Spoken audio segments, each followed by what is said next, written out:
생명의 샘가 이용훈 목사입니다. 주 안에서 평안하신지요?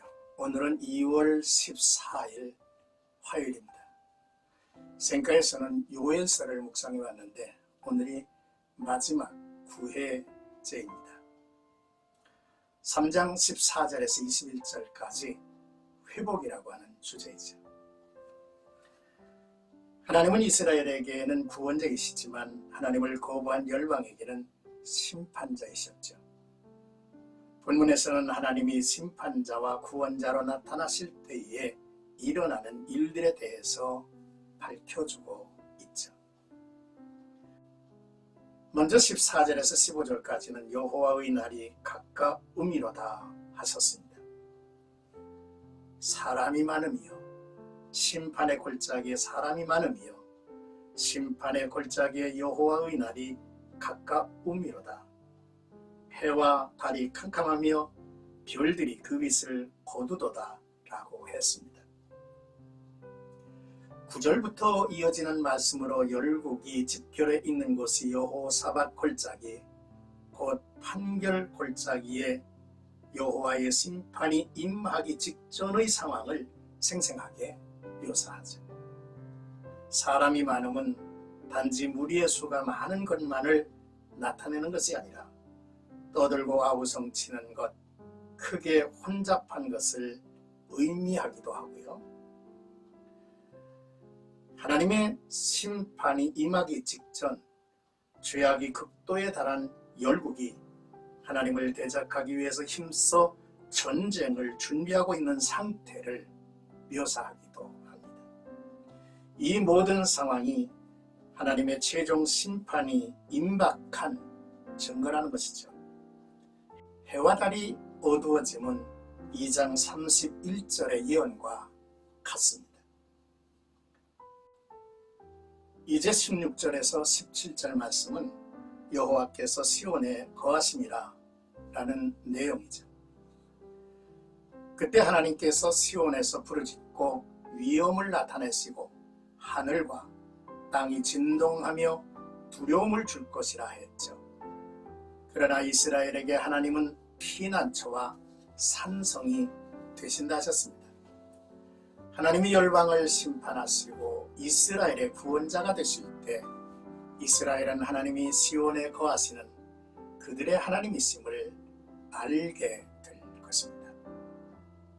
이날에는 예루살렘이 하나님의 거하심으로 거룩한 것으로 구별될 것이며 다시는 이방 사람들이 그것을 침입하지 못하게 될 것이라고 말씀을 하셨죠.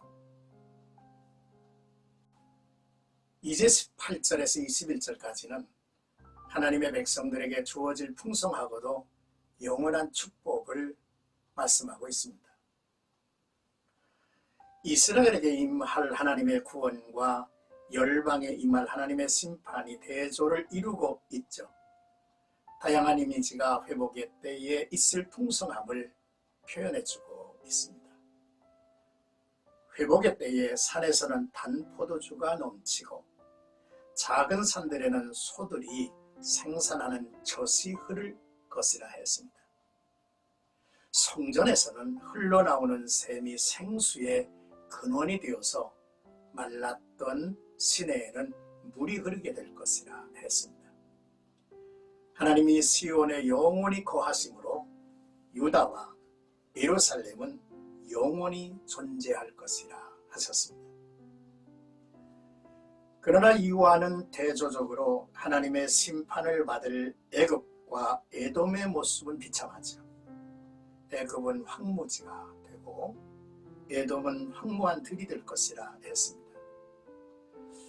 에돔과 애굽이 이스라엘에게 행한 포악한 그리고 피 흘림에 대한 정당한 보응을 받는 결과죠.